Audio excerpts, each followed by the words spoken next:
Autoridades presentes, senhoras e senhores, boa tarde.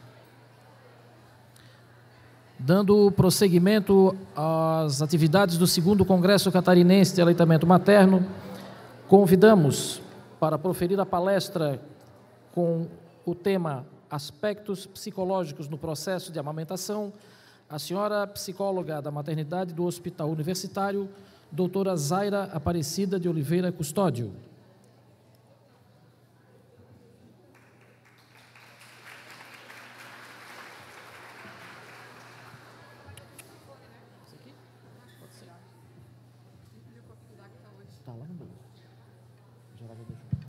Com a palavra, então, para proferir sua palestra, a doutora Zaira Custódio.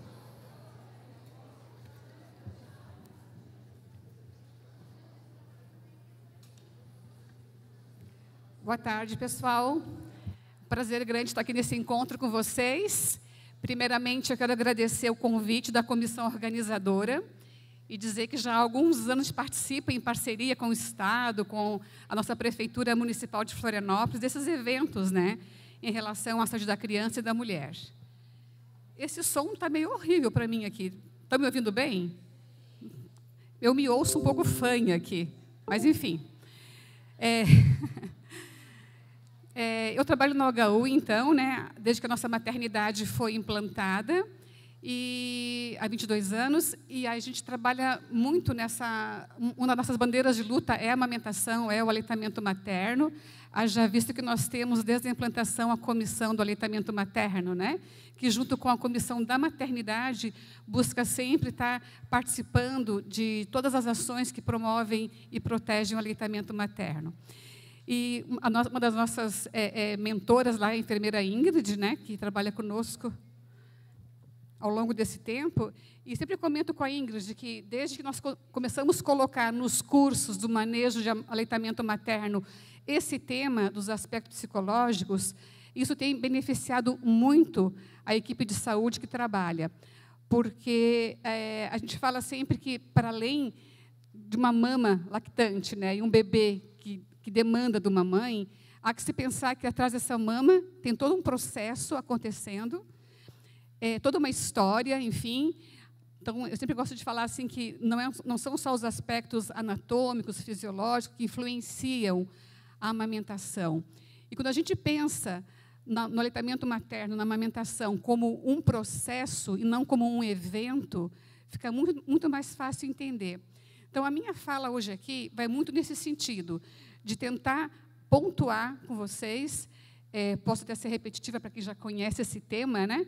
Que, para além das questões anatômicas, então, os aspectos psicofisiológicos, sociais, espirituais, de crença, permeiam a amamentação. E quando eu falo que o aleitamento materno não é um evento, como o parto não é um evento, é tudo um processo, e se nós conseguirmos olhar como um processo, nós, então, vamos poder olhar para essa puérpera / nutriz, que é de quem nós estamos tratando aqui, que amamenta, né, que tem essa condição natural de amamentar. Ela, antes disso, ainda está no processo que a gente chama gravídico puerperal, que é repleto de modificações, de ansiedade, de ambivalências, de questionamentos. Então, é bem importante, antes de ver a puérpera por si só, não pegar o recorte da puérpera nutriz, mas pensar nesse processo que ela viveu. Como foi essa gravidez, né? Quais foram as questões que permearam do aspecto físico, emocional, social, que condições de vida essa puérpera, enquanto gestante, teve, qual foi a qualidade do seu pré-natal, enfim, né? Que aspectos regressivos mais importantes ela vivenciou, porque vocês devem saber que a gravidez é marcada por uma regressão psicológica bem importante, né? Então, tudo isso vai influenciar depois no processo seguinte, que é o parto, né? Veja, não cheguei ainda na puérpera, mas já vou chegar lá, né? Então, sabendo que essa puérpera viveu os 9 meses com um tipo de gravidez, enfim, que lhe foi possível, passou por um processo de parto, né? Que foi, às vezes, um parto tal qual idealizou ou não, né? O tipo de assistência que ela recebeu nesse parto, né? A vivência que ela traz consigo do parto, que muitos trabalhos que falam que a vivência do parto fica para sempre, né? Se teve um acompanhante de qualidade que lhe apoiou, teve uma equipe que pôde assisti-la adequadamente, né? E o nascimento propriamente dito, o que ela traz de memória, a puérpera nutriz, o que ela traz de memória desse processo de nascimento do seu recém-nascido, né? Foi possível estabelecer o contato pele a pele na primeira hora após o nascimento, né? Houve primeira mamada ou não necessariamente, né? Sabendo a gente que esse primeiro contato para o bebê, do ponto de vista psicofisiológico, é ímpar, porque ele está naquele período de inatividade alerta, capaz de fazer aquele imprint que a gente chama com a mãe e estabelecer o laço, né? E aí, então, a gente chega na puérpera, propriamente dita, nutriz, com todo esse processo vivido, fica muito mais fácil entender as reações, os comportamentos, as limitações de uma mulher nutriz, sabendo que ela recém está vindo desse processo de gravidez e parto, né, para depois seguir. Então, do ciclo gravídico puerperal, os trabalhos, a literatura e a experiência prática da gente nos confirma que o puerpério é o mais crítico, porque é nesse período que se estabelece a relação real com as demandas que um bebê exige da mulher.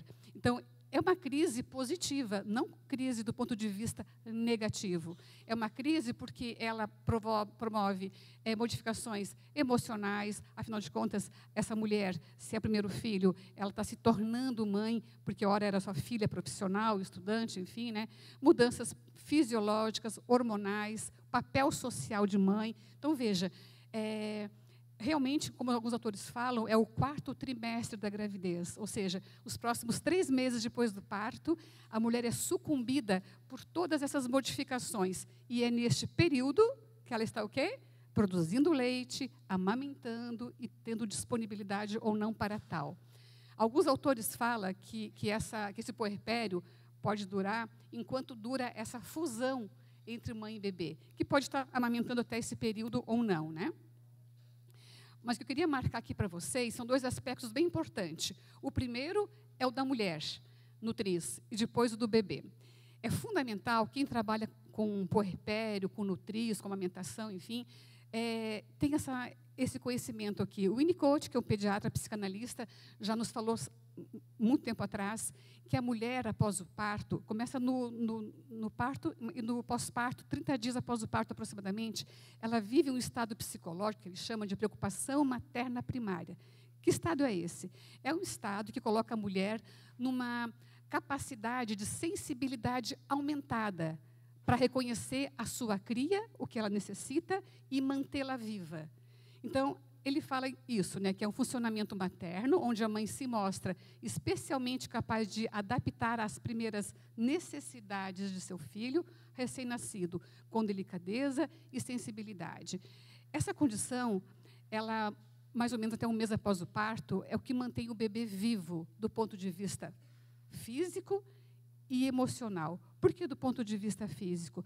Quem é mãe aqui, ou foi, enfim, talvez lembre, quando viveu esse momento aqui, quando ia no bercinho do bebê para ouvir a respiração do bebê, não é isso? Ou colocava a mão na barriguinha para ver se estava respirando. Então, esse é um comportamento da preocupação materna primária. Ou pensava no bebê, lá num certo espaço da casa, o leite já descia. E toda a questão do afeto envolvido. Então, essa é a condição que a mulher, normalmente, uma mulher que é funcional, sem transtorno psicoafetivo prévio, sem transtorno psiquiátrico prévio, normalmente vivencia. Por outro lado, o recém-nascido, enquanto um mamífero dependente, né, ele é não diferenciado, ele tem uma relação fusional com a sua mãe. Tudo é perfeito na natureza, né? A mulher está nessa condição emocional da preocupação materna primária e ele, por sua vez, depende dessa relação fusional e da empatia materna para poder estar nessa relação de troca e afetos. Então, o bebê seduz a mãe se sente seduzida pelo bebê, e essa é uma relação que é reiterativa, que mantém o fluxo do amor, do aleitamento, de uma relação funcional, né? Isso do ponto de vista de uma funcionalidade de relação, né? E esses elementos que eu ponho aqui são os elementos que estão nesse momento em que nós, profissionais de saúde, muitas vezes estamos nos envolvendo. E é fundamental que a gente possa rapidamente dar uma olhadinha sobre isso, né? Então, a mãe utiliza que tipo de recurso, de elemento, né? De sedução, para o bebê também ser por ela seduzido, né? Que é o pele a pele, o calor, o contato visual, as vozes agudas, que ora ele relembra da memória intraútero, enfim, o amamentar em traqueia, as respostas que o bebê emite à mãe, que por sua vez também faz contato visual, choro, mama no peito, quer dizer, o cheiro. Então, é todo um processo psicofisiológico que pode promover essa fusão e esse contato. E aí, como o bebê está nessa fase fusional que a gente chama, na literatura pode parecer simbiótica, né, que é um pouco mais comum, a gente fala assim, que toda vez, cada instante que o bebê não está sobre o corpo da mãe, ele tem experiência de não mamãe.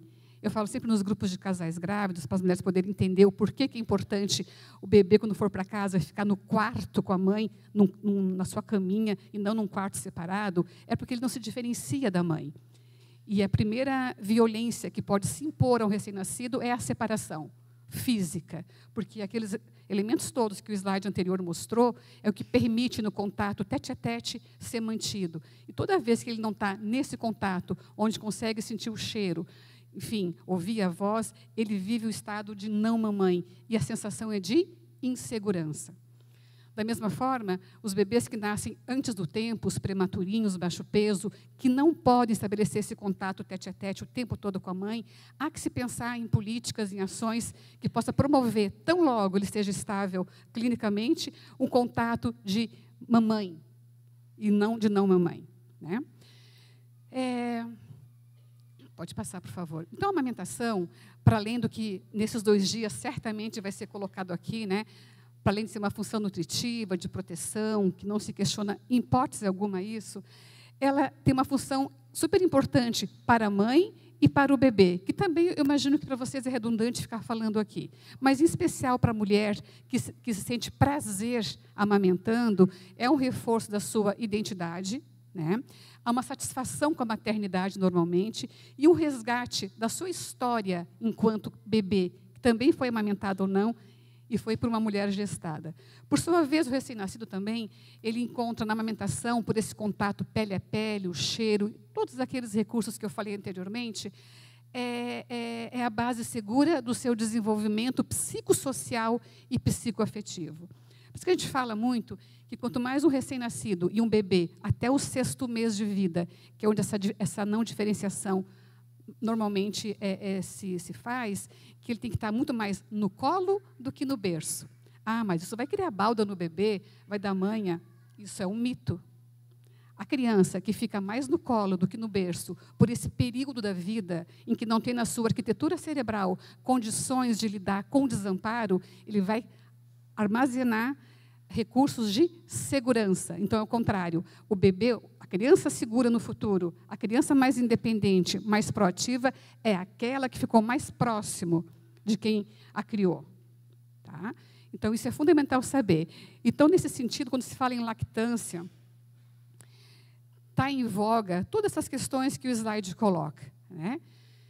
E é importante que a gente veja isso para saber quando nós nos metemos ou nos envolvemos, cheio das boas intenções, em promover o aleitamento, de não atrapalhar esse cenário onde está em voga essas questões todas. Há uma fantasia materna, sim, há frustração, né? Há intimidade que muitas vezes nós não permitimos que haja, né?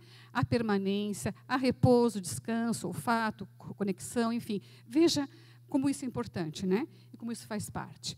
Mas, mesmo assim, sabendo nós que o aleitamento materno, a amamentação, é um processo psicofisiológico, social, espiritual, de crenças, às vezes, acaba não tendo muito sucesso, não é mesmo? Quem trabalha aqui deve ter 1000 experiências. Puxa, mas aquela mulher, imaginei que ela fosse amamentar por mais tempo, acabou abandonando a amamentação, desistiu. O que aconteceu será? Para podermos entender um pouquinho isso, claro que essas pequenas 40 minutos de fala minha aqui não vai, de forma alguma, dar conta, né, da dimensão do que está por trás dos processos que podem afetar a amamentação. Mas vamos trabalhar alguns deles, né? Muito bem. Um dos mais assim, recorrentes são os transtornos afetivos, né, no puerpério. E aí podemos destacar 2 dos mais recorrentes. O pós-parto blue, ou o baby blue,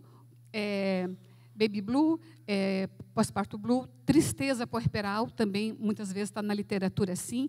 Ele ocorre, em média, em 85% das puérperas, ou até 90% das puérperas. Veja, assim, que muitas de nós que parimos aqui, talvez tenhamos vivenciado esse pós-parto blue, que não é uma depressão propriamente dita, é um estado psicofisiológico, dado muito pela mudança hormonal que ocorre após o parto e nascimento, esse impacto com a realidade, né, mas muito pela questão hormonal mesmo, né, pelas fantasias, pela vivência do parto.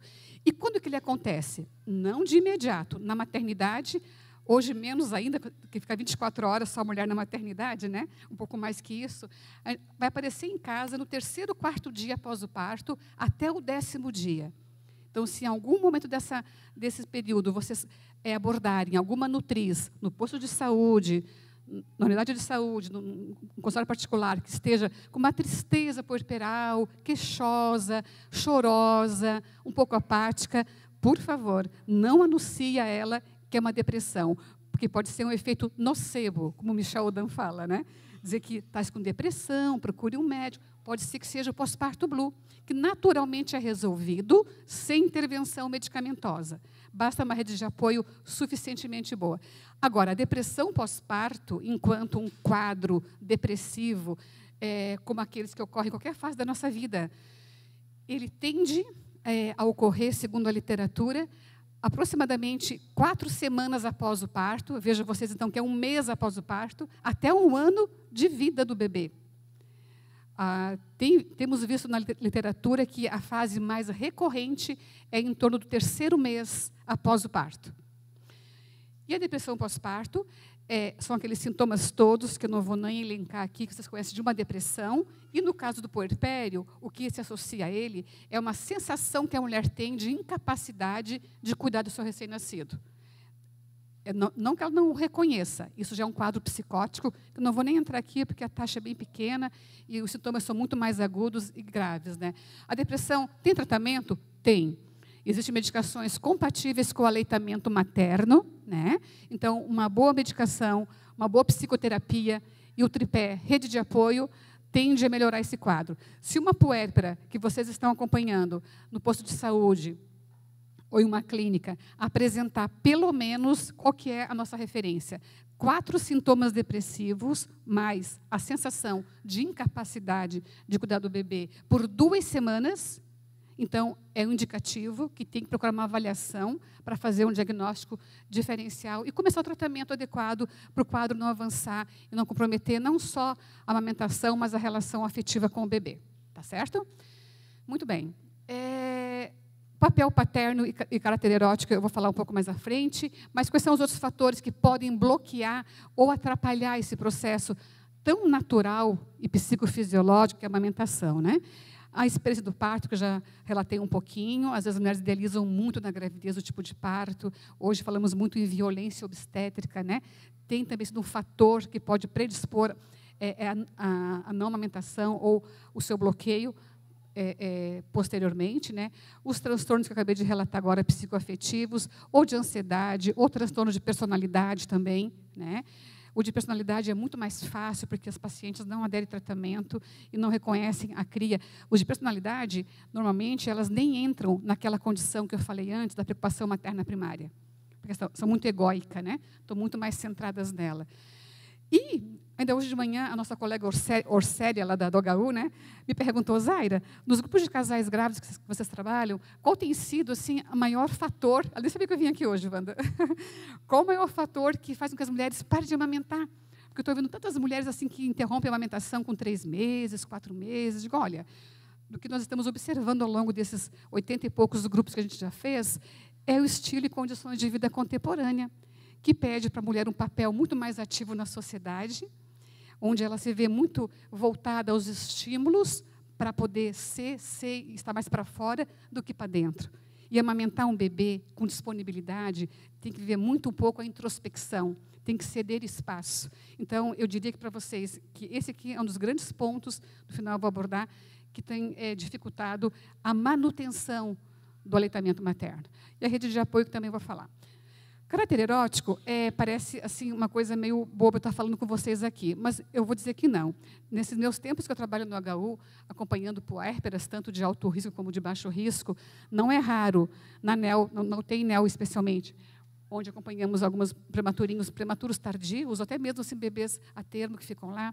Algumas mulheres, cada vez que alguém da equipe ia ordenhar, não é mais ordenhar, né? É extração manual, tem que falar agora, né, Beatriz? Agora não é mais ordenha, é extração manual. Eu vim numa reunião de Brasília, disse que é extração manual. Enfim, cada vez que fazia essa extração manual na mama de uma certa mulher lá, ela se inclinava para dentro, se retorcia, e as gurias diziam assim, puxa, tem alguma coisa errada. Quando eu oferecer a estimulação do bebê mesmo, né, na mama, ela também se encolhia, ele não quer, quer dizer, tinha vários sinais. Enfim, é um caso assim, só atípico para dizer para vocês que, conversando com essa paciente, depois com essa mulher, ela veio me dizer que ela não se sentia à vontade de amamentar seu bebê, e muito menos que tocassem na sua mama para fazer a extração manual. Conversando com ela, com todo o sigilo profissional, né, a gente chegou, infelizmente, a um relato de uma experiência que ela sofreu violência sexual na adolescência. Então, para ela, a mama era algo que relembrava muito. Está entendendo como isso tem a ver? E muitas vezes a gente está ali na boa intenção, quer estimular, quer fazer, mas não sabe. E raramente uma mulher vai dizer isso. E não só isso, mas assim, mesmo que esteja numa relação estável com o seu companheiro, muitas falam assim para a gente, mas eu sinto aquele mesmo prazer que eu sinto quando estou com meu companheiro. E aí tu explica, né, que é o mesmo hormônio que está em ação, ocitocina, blá, blá, blá. Mas mesmo assim, elas às vezes não conseguem, elas dissociam a maternidade da sexualidade, o aleitamento da sexualidade. Então, não é raro mulheres dizerem que sentem um prazer sexual. Outras, porque houve um processo de violência na sua história. Por outro lado, o homem pai, se está numa relação estável com a mãe nutriz, tem um papel fundamental. Eu imagino que hoje em dia, pela participação do pai, do homem, desde o pré-natal, exames de ultrassom, grupos de gestantes, parto e nascimento, ele está agora mais parceiro do processo, né? O seu papel é fundamental para manter essa relação, para manter essa fusão. Se ele entra na disputa do bebê, quando chega em casa, vê a mãe fazendo exatamente a mesma coisa que ele deixou quando saiu de casa, e ficar nesse joguinho imaturo de ciúme, muitas mulheres tendem a amamentar menos por conta disso. Eu tenho várias falas e atendimentos de mulheres que dizem que o marido impunha assim, ou você põe esse bebê no outro quarto e nós dormimos sozinhos aqui, para não te ver toda hora amamentando só com ele no colo, ou eu vou sair de casa. Quer dizer, coisas desse nível. A gente ouvia muito há uns 10 anos atrás. Hoje menos, né? Hoje menos. Mas, assim, o papel dele é apoiar esse estado de preocupação materna primária que a mulher está.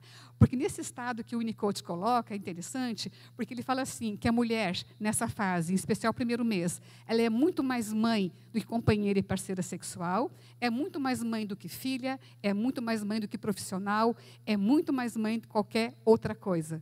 E é importante que ela fique nesse lugar, né? E o companheiro tem que facilitar, nesse caso, esse processo. Rede de apoio é um outro fator que cada vez mais está sendo nos estudos comprovado como um fator de proteção, não só do aleitamento materno, fator de proteção no desenvolvimento dos bebês pré-termo, fator de proteção no acompanhamento, agora no trabalho de uma colega minha que fez seu mestrado, com gestantes de riscos. Quer dizer, então, a rede de apoio qualificada de escolha da mulher é aquela que vai proteger também o aleitamento materno. Quando se fala em rede de apoio, se pensa em qualidade e em quantidade, que cada mulher vai ter que ver qual é para ela o seu processo, porque às vezes muita gente pode atrapalhar o processo todo. E aqui eu trago uma fala de uma puérpera, ex-gestante do nosso grupo. Ela começou a mamar na 2ª semana, o leite não descia, fiquei depressiva, não tinha noção do que era, bendita minha mãe. E aí, quando a gente faz todos esses estudos de mapa de redes, ecomapa, para ver as pessoas da rede, a avó materna, depois do pai, é a pessoa que mais oferece apoio para a mulher. Isso a gente sabe, historicamente, na nossa cultura, que realmente é assim, né? Então, mas além dessas questões que eu coloquei agora para vocês, assim, que são muito mais observáveis, né, mais palpáveis, há outras questões de uma outra ordem, da ordem do inconsciente, que pode atrapalhar o processo da amamentação, né? E por ser da ordem do inconsciente, normalmente aparece através do comportamento repetitivo e automático, que nem a mulher se dá conta, né? Por favor, mais um. Eu trago uma visão um pouco mais psicanalítica dessa questão, que também não está tão claro para as pessoas que trabalham no dia a dia, que muitas vezes as pessoas não entendem, mas por que aquela mulher não está amamentando? Ela está produzindo leite, o bebê não tem nenhuma questão anatômica que dificulte isso, né? E muitas vezes, gente, aliás, muitas vezes não, sempre, todas nós que parimos, gestamos, parimos e amamentamos, nós também viemos de uma mulher que nos gestou, nos pariu e nos amamentou ou não, nos abandonou ou nos acolheu. E nós temos registros do nosso psiquismo, de toda a nossa história. Não dá de passar borracha, infelizmente. E essa história toda fica na nossa memória. Agora, o modo como nós lidamos com essa nossa história ao longo da nossa vida é que faz a diferença, né? Quando nos tornamos adultos, engravidamos, parimos e nutrimos, isso vem inconscientemente. Quando eu falo inconscientemente, nós não nos damos conta. E pode ser repetida aquela mesma história ou não. E com isso, esses autores que abordam esse aspecto, querem dizer o seguinte, que quando a mulher, às vezes, não consegue amamentar, pode ser porque a nutriz identifica-se com a sua mãe frustradora, que não a amamentou, tratando o bebê como se sentiu tratada, mas não de forma consciente, evitando, como é que eu falei, que evitava pôr o bebê no peito, dizia que doía, dizia que não tinha leite. As mulheres que insistem com esse discurso, é um sinal de que alguma coisa tem por trás disso. Coisas essas que elas podem ter consciência, como um caso de violência, como eu falei antes, a estimulação sexual, ou algo que ela não entende por quê. Então, assim, o apetite que a mãe nutriz não pôde satisfazer na sua infância enquanto bebê, pode constituir a causa de sua incapacidade para amamentar. Isso pode, gente. Nós temos que considerar isso, né? O universo humano é muito mais complexo que se possa imaginar. Então, a gente protege, estimula. Ainda bem que a maioria das mulheres estão disponíveis, amamentam, mas tem algumas, esse é um dos fatores que mais pode complicar, né, a amamentação. E aí, quando uma mãe, o Winnicott falando de novo, quando uma mãe tem dificuldade de amamentar devido a conflitos internos, estes que podem ser inconscientes, que deve ser até certo ponto fracassado. Desculpa. Quando a mãe tem dificuldade de amamentar devido a conflitos internos, será um erro forçar uma situação que deve, até certo ponto, fracassar em algum momento, né? Então, vejam vocês como nós temos que ter uma escuta qualificada, para além de ter uma mão, um olhar, para poder ajudar no manejo, na técnica propriamente dita, uma escuta qualificada, até para entender não só que a mulher fala, mas assim a expressão, os sinais que a gente chama não verbais, que o corpo comunica. Dá para entender? Isso faz sentido? Isso é fundamental, para nós não insistirmos, né? E por isso nós não podemos ter aquela noção pré-concebida daquela mãe ideal que vai amamentar, que vai amar seu bebê. Não é assim, né? Então, nesse sentido, né, para trabalhar esses bloqueios emocionais ou esses fatores que podem bloquear o aleitamento materno, eu pergunto para vocês, as mães precisam de conselhos? Quando eu falo conselhos, parece alguma coisa mais deliberada, que vem de fora, uma coisa decretada. Elas precisam disso?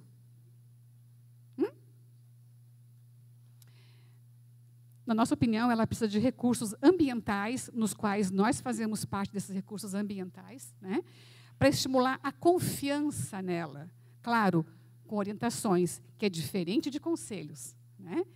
E, nesse sentido, mais uma fotinho. Eu gosto muito dessa imagem, que é lá das antigas, quando abriu o hospital universitário, que a gente queria, né, apoiar a amamentação, proteger o aleitamento, estimular o aleitamento, e achava que empurrando a cabecinha da mãe contra o peito, a cabecinha do bebê contra o peito da mãe, era uma prática, uma boa prática. Hoje você vê que não é uma boa prática fazer isso, né?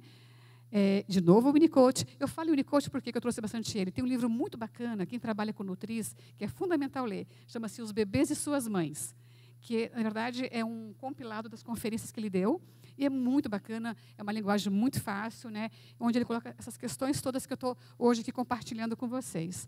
Os profissionais de saúde devem evitar interferências. Trata-se de algo realmente muito simples. Temos que saber qual é a nossa especialidade e temos que saber de que forma as mães realmente necessitam de nossos cuidados. Por outro lado, a gente sabe que o puerpério, e agora na maternidade, como ela fica pouquíssimo tempo, né, a gente, enquanto equipe de saúde, tem uma certa ambivalência e vive um certo antagonismo. Que, por um lado, a gente vê uma puérpera que está, às vezes, fisicamente exausta, debilitada, ou porque teve um parto normal, perdeu sangue, ou uma cesárea, enfim, e acha que ela depende totalmente dos nossos cuidados. E, por outro lado, ela é a especialista naquele processo delicado que reúne aqueles recursos todos que eu mostrei ali antes, né, capaz de promover a amamentação.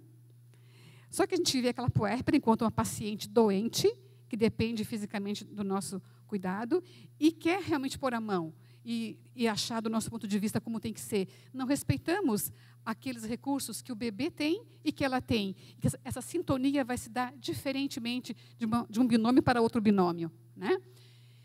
E aí, gente, olha só, a grande sacada do Winnicott, que ele fala, né? Que para o bebê também tem o lado dele, que nós não respeitamos muitas vezes. Muitos bebês precisam de um tempo antes de começarem a buscar.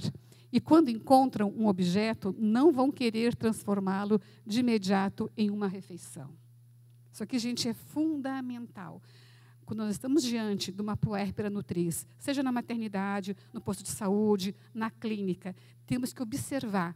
Isso está muito dado no curso de aconselhamento, né? Observar a mamada, significa isso, né, Wanda?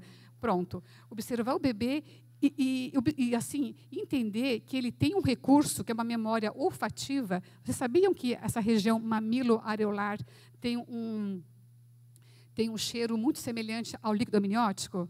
Olha que estratégia tem a natureza para fazer com que o bebê fique cheirando, lambendo, sentindo aquela região para depois tornar uma refeição. Como nós também, quando estamos no restaurante, pedimos um prato, a gente olha o prato, fotografa o prato às vezes, né, para compartilhar no WhatsApp. Olha que prato lindo estou comendo aqui, para depois tornar uma refeição.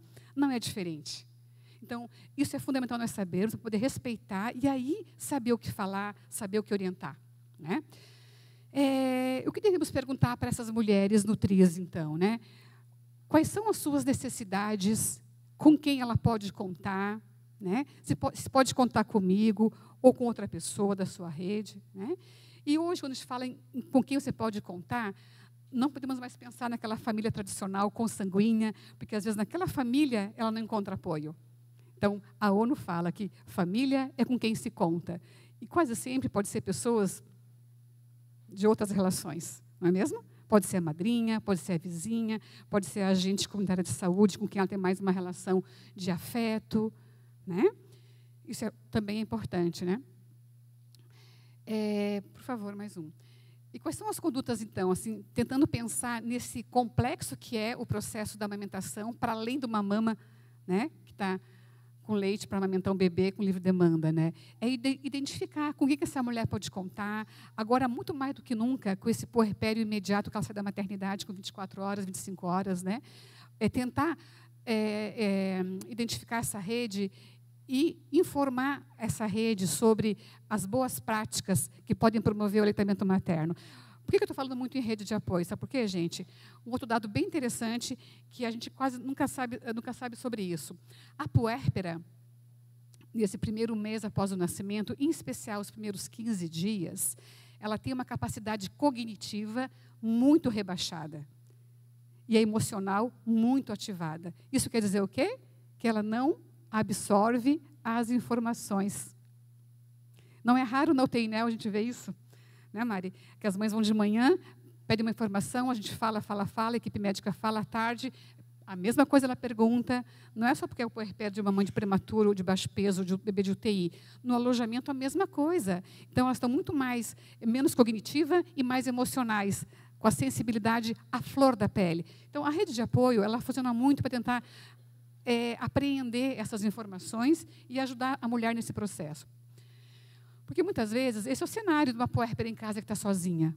Né? Realmente, o bebê que mama sob livre demanda é mamífero dependente, ela tem que estar com ele mais colo do que berço, fralda, banho. Quer dizer, então, realmente ela pode ficar sobrecarregada.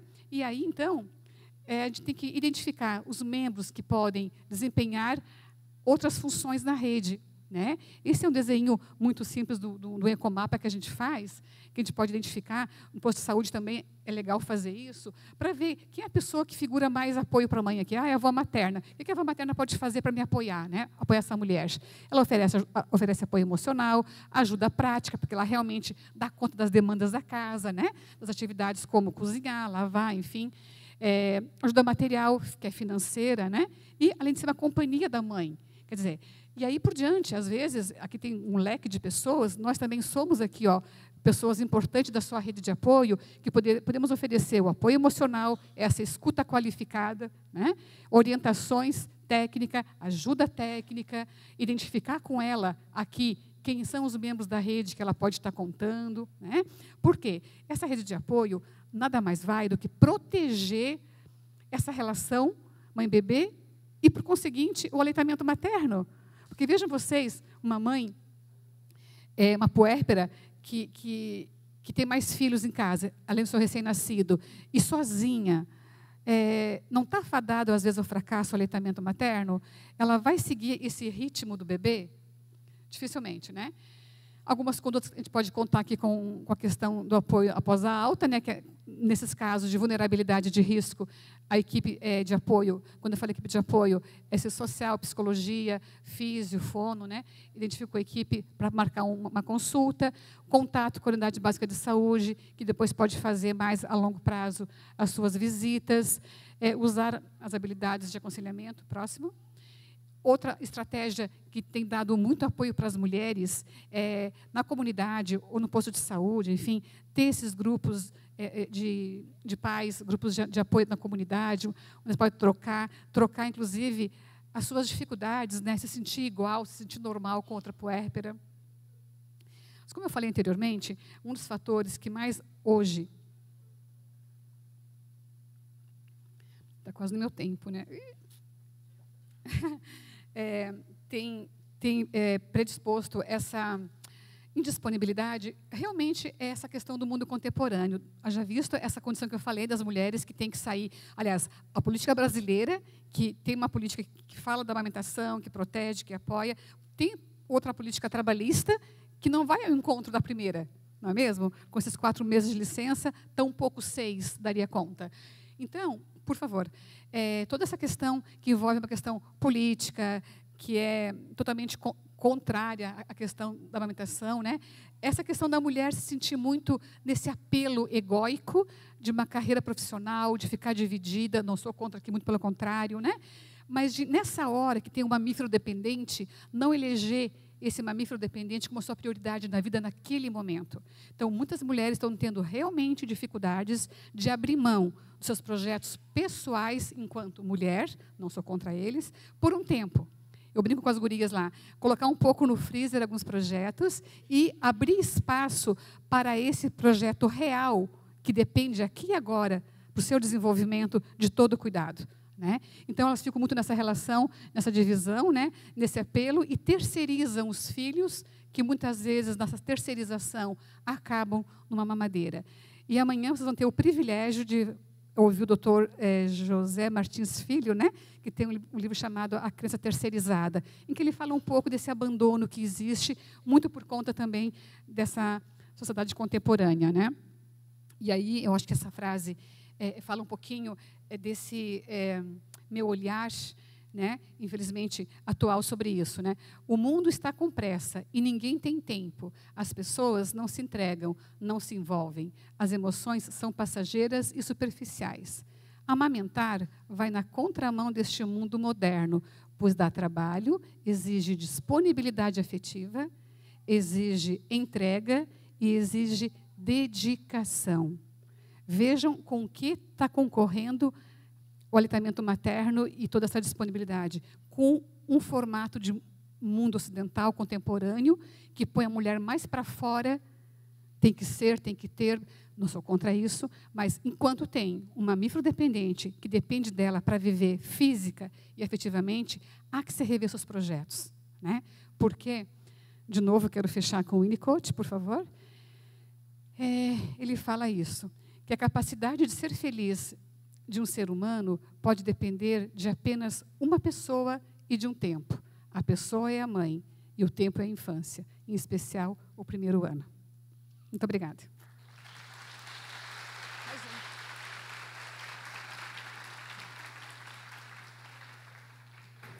Esses são meus contatos. Eu sei que nós estamos no esquema de congresso, talvez não tenha tempo de a gente, enfim, compartilhar algumas questões, que eu sei que eu trouxe algumas para provocar vocês, mas está meu contato aí, estou à disposição no HU, tá?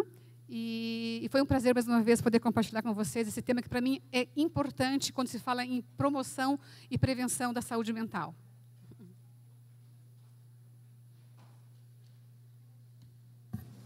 Agradecemos a doutora Zaira pela palestra e teremos a seguir, então, na continuidade do nosso congresso, convidamos para proferir a palestra com o tema O Cuidado Amigo da Mulher no contexto da iniciativa do Hospital Amigo da Criança, a doutora Evangelia Cotizias Aterino dos Santos, professora da Universidade Federal de Santa Catarina.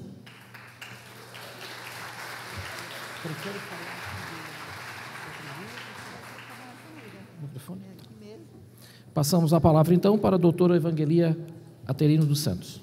Parabéns, acertou o meu nome. Normalmente, nossa. Boa tarde. Mais alto. Agora sim. Então, boa tarde a todos e a todas. Estou vendo também um contingente aqui de homens, né? Muito importante. E quero dizer o seguinte: primeiro, agradecer pela oportunidade que me é concedida de estar aqui falando sobre um tema extremamente importante, atual, e que precisa cada vez mais ser incorporado pelas maternidades, já que está vinculado à iniciativa Hospital Amigo da Criança, que são os cuidados com a mulher nesse contexto. Agradeço, então, ao Dr. Cecim, que é o coordenador desse importante evento, que já ganha cada ano, né? Ele vai se fortalecendo e, com certeza, ainda vamos ter muitos outros. Então, o tema que me foi sugerido, na realidade, eu mesma sugeri, é o cuidado amigo da mulher no contexto da iniciativa Hospital Amigo da Criança. Então, o Hospital Amigo da Criança, a iniciativa Hospital Amigo da Criança, que iniciativa é essa? Claro que muitos dos senhores já ouviram falar, vivenciam essa iniciativa dentro de alguns hospitais que, porventura, vocês possam estar atuando, mas hoje a iniciativa Hospital Amigo da Criança, que é uma iniciativa idealizada pela Organização Mundial da Saúde, pelo Unicef, incorporada no Brasil pelo Ministério da Saúde, visa, eu sempre falo para as acadêmicas, quando eu dou aula, não, Jean, legal, Jean, visa o quê? Promover, proteger e apoiar a amamentação. Isso é meramente teórico. Então, para operacionalizar essas três ações, os formuladores de políticas públicas, quando idealizaram a IAC, eles desenvolveram 10 passos, propuseram 10 passos para o sucesso do aleitamento materno a serem desenvolvidos, implantados em hospitais gerais com leitos obstétricos e em maternidades do mundo inteiro. Não é só no Brasil, nem só em Santa Catarina. Então, assim nasceu a iniciativa Hospital Amigo da Criança, lá no início da década de 90. Hoje, já se transcorreu 25 anos de IAC no mundo, e somente após cerca de 20 anos de sua implantação, em vários países do mundo, e no Brasil também, em vários estados, viu-se que tinha que se rever algumas coisas. Logo que eu comecei fiz o curso para ser avaliadora pelo Unicef, OMS e Ministério da Saúde, foi lá em 1993, no Centro de Lactação de Santos, com o doutor Akeiko e o doutor Jaime Murajewski. E, naquela ocasião, eu não conseguia perceber nenhuma lacuna, eu não conseguia fazer nenhuma crítica àquela proposta, porque eu achava perfeita. Ela era muito bem amarrada do ponto de vista teórico e operacional.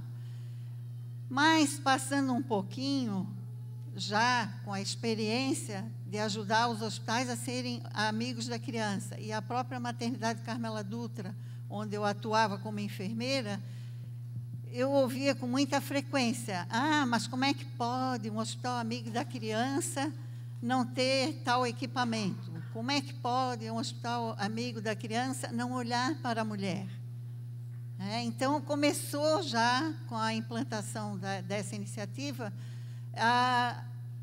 a se sentir que deveríamos repensar alguns critérios, né, em relação, por exemplo, aos cuidados com a mulher.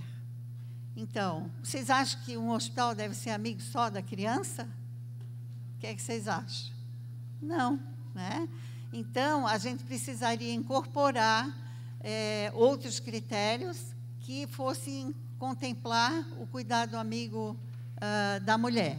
Então, hoje, transcorridos esses anos todos, a IAC o que é? É uma estratégia potencializadora das políticas públicas da criança e da mulher, isso no Brasil e também no mundo, no contexto das redes de atenção à saúde e aqui mais especificamente da Rede Cegonha.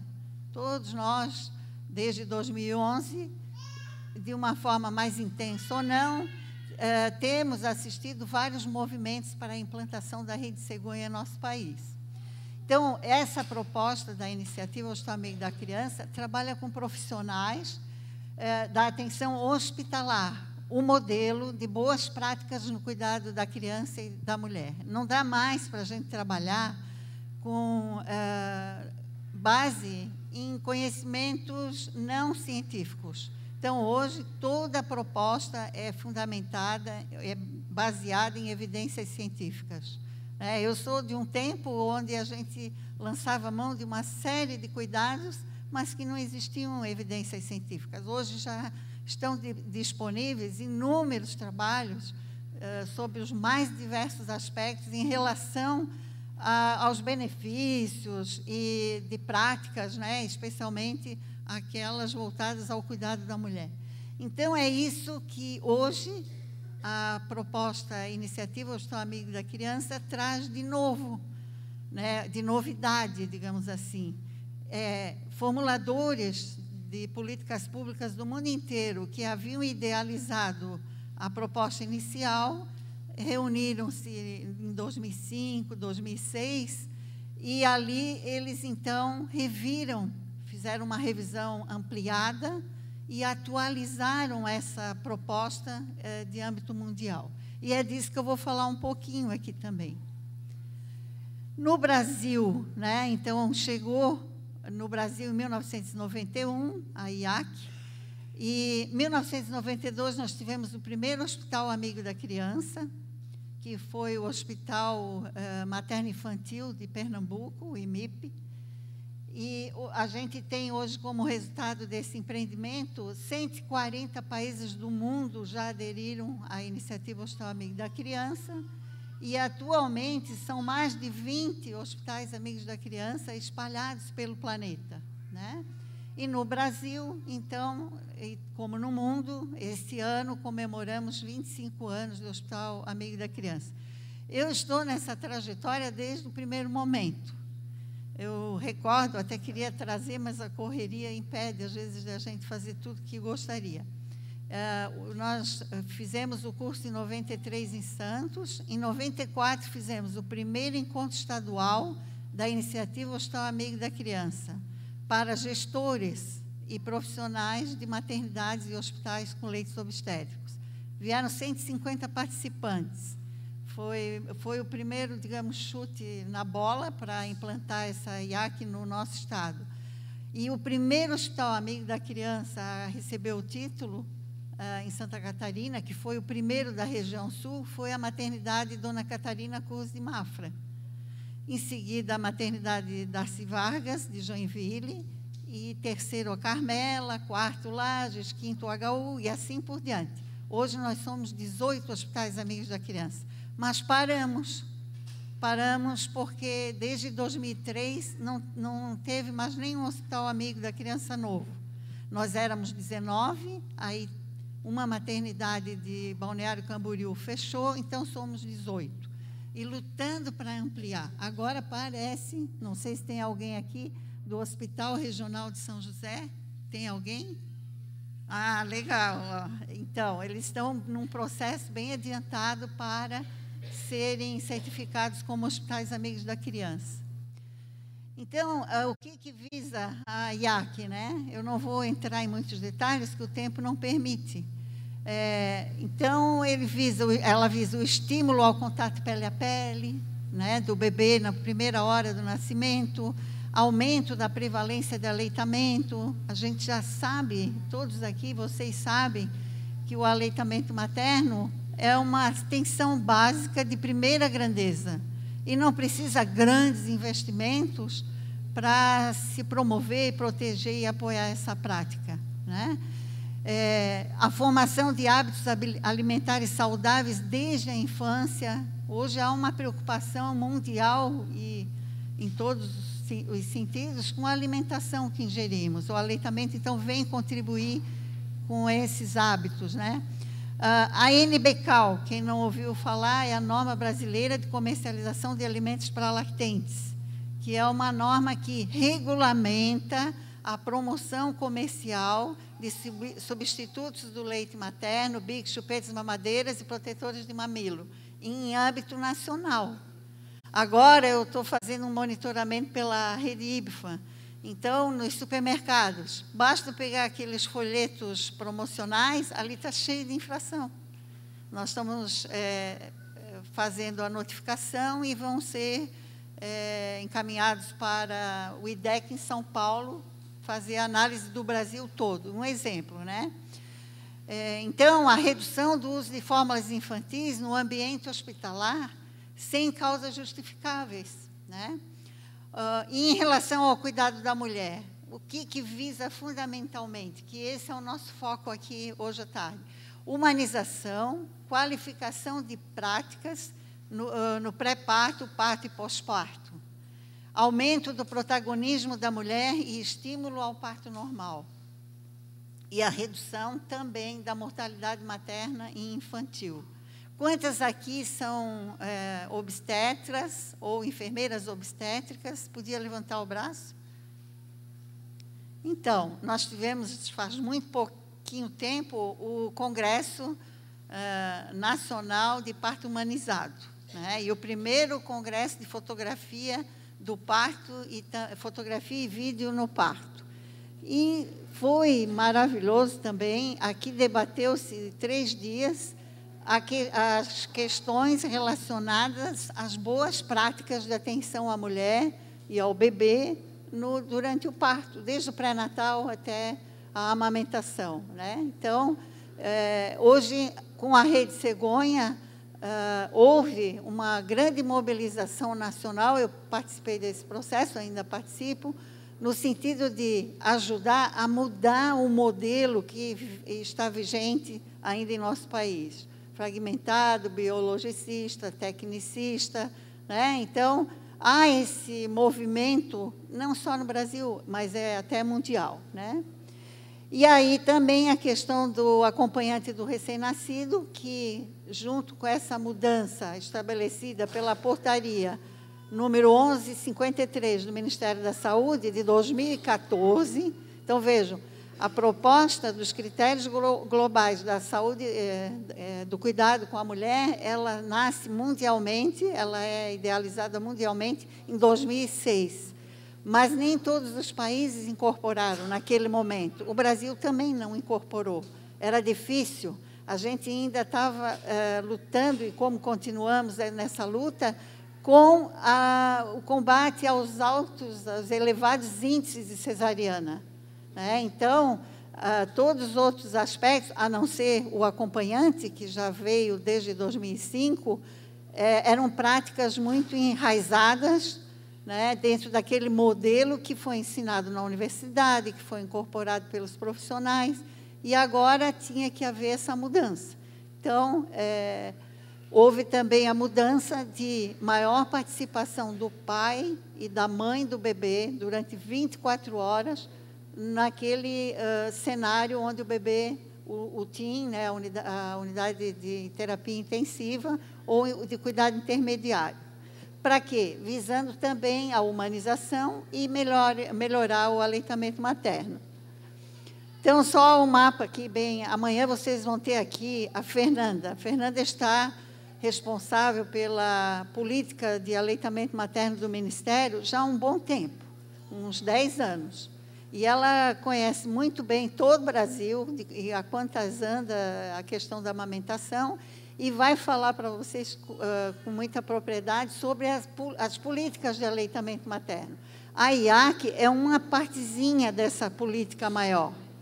E, com certeza, ela vai falar também da Política Nacional de Atenção Integral à Saúde da Criança, que, enquanto a Política Nacional, eu sempre falo isso lá na universidade, nasceu na década de 70, 80, da mulher, da criança nasceu agora, em 2015, foi publicada. Então, é uma política nova e que todos podem, quem vai estudar, se dedicar ao estudo da criança no Brasil, do aleitamento e questões relacionadas, pode e deve referenciar essa política. Tá? Então, no Brasil, aqui nós temos, também eu observo que há uma estagnação em âmbito nacional. Não sai de 334 hospitais no Brasil, ou 335. Eu atualizei, inclusive, aquele número, estava 335, e era de uns 2, 3 anos atrás. Mas eu vi no Ministério que agora tem 334. Então, fica ali. Está difícil de dar esse, de mudar esse número. Então, esses são os novos critérios que foram estabelecidos na portaria que eu já mencionei. E, então, ali vocês estão vendo na terceira coluna, é o cuidado amigo da mulher, que foi desde 2014. Aí, o que aconteceu? Os hospitais, que já são amigos da criança, eles não tinham nos seus critérios a incorporação desses critérios do cuidado com a mãe ou com a mulher. E aí, o que precisa? Precisa que esses hospitais passem a incorporar esses cuidados na sua política de aleitamento dentro da instituição e passem a praticá-los. E aí foi dado 1 ano para que esses hospitais se adaptassem ou implantassem esses novos critérios. E já estamos em 2017. Atualmente, a Secretaria de Estado, o Dr. Halley está aqui, que coordena a saúde da criança do Estado, a gente tem uma equipe de avaliadores e começamos a fazer as reavaliações.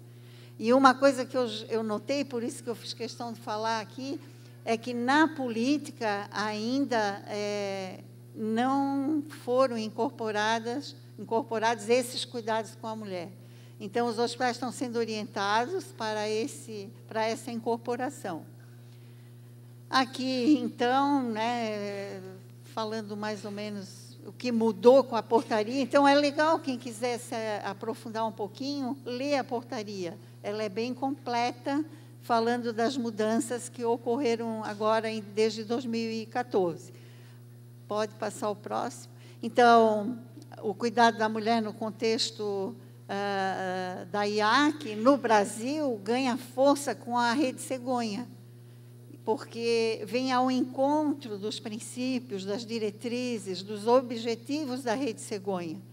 Né? E o que é a Rede Cegonha? Mudança de modelo na atenção obstétrica e neonatal, com vistas à implantação de práticas baseadas em evidências. Nada mais é do que isso. Né? Agora, claro, para mudar uma vírgula, às vezes, num hospital que tradicionalmente faz aquele procedimento milenarmente, é difícil.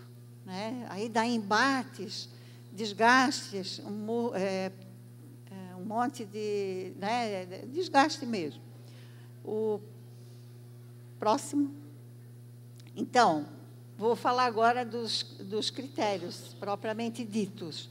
Então, o primeiro, garantir à mulher, durante o trabalho de parto, parto e pós-parto, um acompanhante de sua livre escolha. Então, Santa Catarina foi meio que pioneira contribuiu muito com essa lei, né? E é a Lei 11.108, de 2005. Só que teve uma avaliação da Rede Cegonha e Projeto Nascer no Brasil, que é uma pesquisa em âmbito nacional, e se a gente olhar os resultados que foram publicados na revista, no Caderno de Saúde Pública, embora fosse lei, essa lei não está sendo ainda cumprida em todos os hospitais e maternidades do Brasil. Né? Em Joinville teve um probleminha agora, que a imprensa noticiou e que o acompanhante não ia poder mais entrar em função de limitações orçamentárias, né? Mas já foi resolvido. Né? Então, mas isso é lei. Né? E tem uma lei, porque, olhem bem essa lei aí, ela é acompanhante no pré-parto, parto e puerpério. Só que eu mesmo fiz isso. Observei que devia ser desde a gestação. Né? Não é só o pré-parto, parto e puerpério. Até porque daria-se preferência para que essa pessoa que vai acompanhar, que é da escolha da mulher, no pré-parto, parto e puerpério, ela também pudesse acompanhar o processo gestacional e se sentir plenamente segura e conhecedora da situação dessa gestante. Então, tem uma lei tramitando no Congresso, que é um projeto de lei 5656, de 2013, para incluir nessa lei 11.108 a gestante também. Né? Pode passar o próximo. Então, o que a presença de acompanhantes de livre escolha da mulher é uma prática que faz parte do contexto da assistência centrada na mulher, onde a mulher é protagonista do processo. Né? E tem base em evidências científicas. Tem estudos de meta-análise publicados, e, inclusive, tem a autora que está ali, a Rodnet e colaboradores, ela tem feito estudos sistemáticos, revisões sistemáticas periodicamente, a última foi de 2010, já deve estar fazendo outros, e que mostra a importância da presença desse acompanhante durante o trabalho de parto e puerpério. Então, aqui tem, né, inúmeros benefícios que contribuem, por exemplo, para diminuir a duração do trabalho de parto, menor necessidade de medicação para alívio da dor, menor necessidade de cesariana ou fórceps, melhor formação do vínculo mãe-bebê e também o acompanhante passa. Quem acompanha parto, né, assim, que trabalha em maternidade, eu falo isso porque eu vivenciei isso. Os partos, não que eu acompanhe, eu estava presente só como acompanhante. Na hora do parto, eu nunca esqueci. É um vínculo que se estabelece naquele momento com a mãe, com o bebê, com o pai, e que tem bebê aí que hoje tem 30, 35 anos, e é maravilhoso, assim, o jeito como os pais, né, se reportam a gente, porque é sensacional. Imagina, eu sou de um tempo que o pai era privado de participar desse processo, acompanhante, nem pensar, e agora a gente vê um novo modelo, né, e isso não era nada mais e nada menos do que uma violência contra o pai. Um dia eu cheguei na maternidade e tinha um pai que ele estava todo preocupado que tinha quebrado o dente da frente, bem da frente. E o filho tinha acabado de nascer, ele disse que estava nervoso e mordeu a caneta. Ele estava lá fora, andando para lá e para cá, veja, e ele podia estar lá dentro, né? Mas era num tempo que ainda não se falava nisso. A maior possibilidade para a mulher compartilhar alegrias, melhor formação do vínculo com o bebê. E para nós, profissionais de saúde, também me lembro, não sei se o Jean lembra, na Adina, na Carmela, quando a gente quis implantar o acompanhante como rotina, antes da lei mesmo, havia uma forte reação contrária. Então, a gente negociou, não, então vamos fazer uma experiência de 1 mês. Fizeram a experiência, os residentes adoraram, e aí foi implantado, né, assim, de comum acordo e com a aprovação positiva dos envolvidos. O próximo. Um outro critério global é ofertar à mulher, durante o trabalho de parto e parto, líquidos e alimentos leves. Né? E por quê? O primeiro, trata-se de uma prática que deve ser encorajada, porque até pouco tempo não podia, a mulher tinha que ficar em jejum.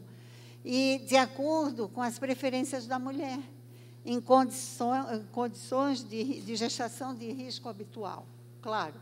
Né? O trabalho de parto requer considerável gasto calórico. Então, a reposição energética é fundamental para assegurar o bem-estar da mãe e do feto. E essa é uma prática também centrada, é uma parte que faz parte do contexto da assistência centrada na mulher, né? Valorizando o que ela está desejando, sentindo, e está baseado em evidências científicas também. E é importante considerar que toda mulher é única e todo parto é singular também, é único. Não se justifica a adoção dessa medida de não dar alimento de nenhuma espécie para todas elas, né, de maneira universal e rígida. Essa restrição, por que a gente, né, o que ocorre? Ela pode levar à desidratação e à cetose. Para evitá-las, utiliza-se infusão intravenosa de soluções glicosadas. Já as infusões intravenosas de rotina interferem no processo fisiológico, impedindo que as mulheres possam estar deambulando, se movimentando da maneira que elas acharem maior confortável para elas. Um outro critério global é incentivar as mulheres a andar. Parece tudo tão óbvio, né? Mas vejam, não podia. A mulher tinha que ficar deitada no leito, né? Incentivar as mulheres a andar, a se movimentar durante o trabalho de parto e, se desejarem, adotar posições de sua escolha durante o parto, a menos que haja restrição em virtude de complicações e que isso seja explicado para a mulher, para ela entender por que não pode. Ambiência, né? Garantir à mulher ambiente tranquilo e acolhedor, com privacidade e iluminação suave. Se vocês ouvirem a doutora Esther Vilela, que é coordenadora geral da política das mulheres, de atenção, das políticas de atenção à saúde das mulheres no Brasil, a Esther Vilela, ela vai contar uma história de como eles, antes da Rede Cegonha, mas não é que mudou muito ainda, houveram avanços, mas o lugar mais feio da maternidade é o centro obstétrico.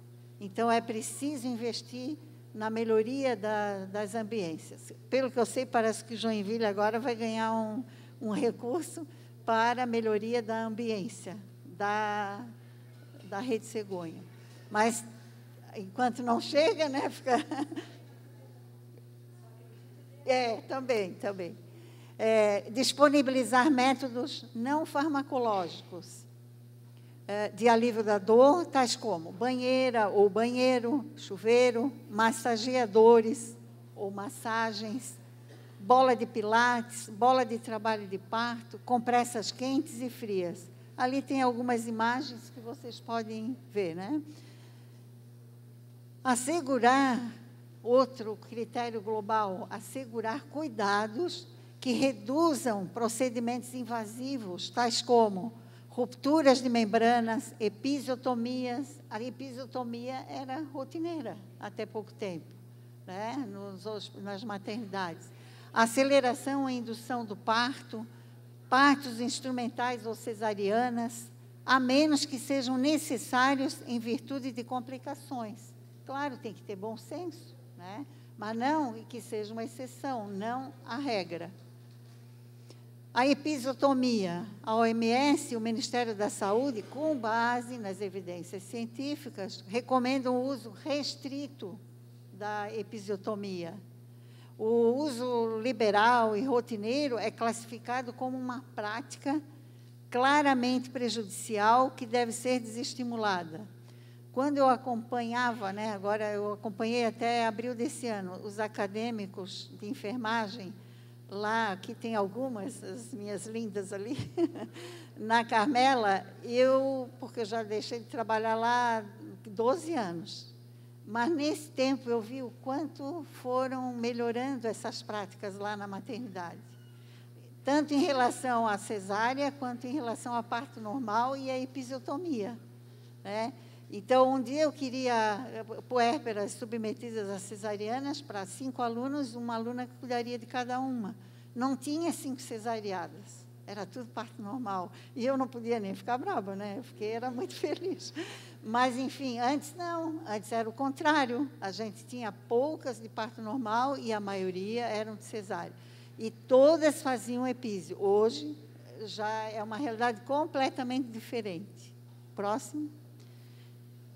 Então, aqui também não vou poder entrar em muitos detalhes, mas essa prática está associada a dor, infecção, dispareunia, lacerações de 3º e 4º graus, e pode afetar negativamente a imagem corporal da mulher. Não reduz a morbidade materna e aumenta substancialmente a perda sanguínea.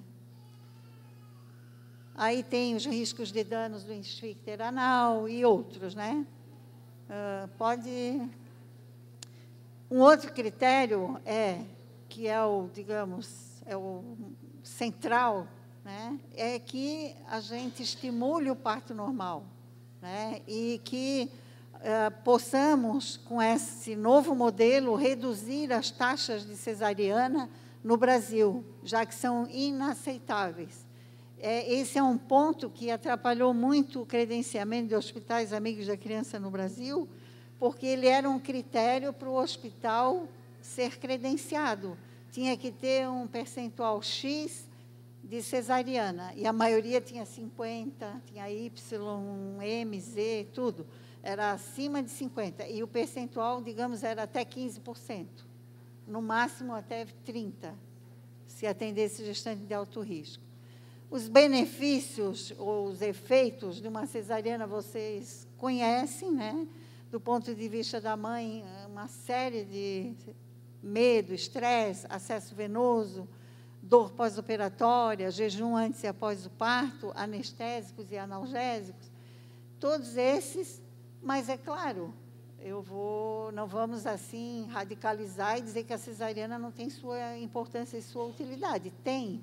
Só que ela deve ser realizada com critérios, né? E não assim tão amplamente como vem sendo no Brasil. Ali eu deixei, mas isso me incomoda, o parto cesáreo, né? O parto cesariana. A gente não usa mais parto cesariana, é cesariana. E tem uma colega que é da Rede Cegonha, ela fala, para ser mais agressiva, que daí eu também já não precisa ser tanto, a cesariana, ela chama de extração fetal cirúrgica. Uma coisa assim bem tecnocrática, né? Então, mas usar parto cesáreo ou parto cesariana ameniza também. Então, é cesariana direto, tá? E tem também sua importância para o bebê, né? Quantos bebês nascem, e aqui temos neonatologistas, né? E que são pré-termos, porque nasceram antes do tempo, foi feito um cálculo, às vezes, não adequado, né? Enfim, e tantas outras situações inerentes a esse procedimento cirúrgico. Então, para finalizar o cuidado amigo da mulher no contexto da Rede Cegonha, então é importante que, quando vocês retornarem para os seus locais de origem, vocês possam estar nos ajudando, contribuindo com essa mudança de modelo, a partir desses critérios. Como é que está sendo na maternidade onde eu atuo? Ainda é feito epísio? Como é que está a lei do acompanhante? A mulher lá no pré-parto e parto, e pós-parto, no pré-parto principalmente, ela ingere líquidos, recebe alguma alimentação leve? Tudo isso está dentro da Rede Cegonha, é baseado em evidências científicas e deve estar sendo implantado, né? E quem é amigo da criança, então, vai incorporar esses critérios globais. E quem não é ainda, quando começar o processo de transformação, levar em conta, já é meio caminho andado. Tá? Então, os desafios seria garantir à mulher a assistência que lhe é devida. Quanta coisa aqui vocês viram hoje, a doutora Keiko, no aconselhamento, né? Aconselhamento também, eu não falo, mas é porque ele é transversal. Ele deve estar presente em toda a assistência, né? O saber ouvir, o dar uma ajuda prática, comunicação não verbal e tantas outras que foi demonstrado hoje de manhã, né? Então, desde o pré-natal ao puerpério, conforme as boas práticas de atenção ao parto e ao nascimento, na forma da recomendação da OMS de 1986. Veja, já faz um bom tempo. Né?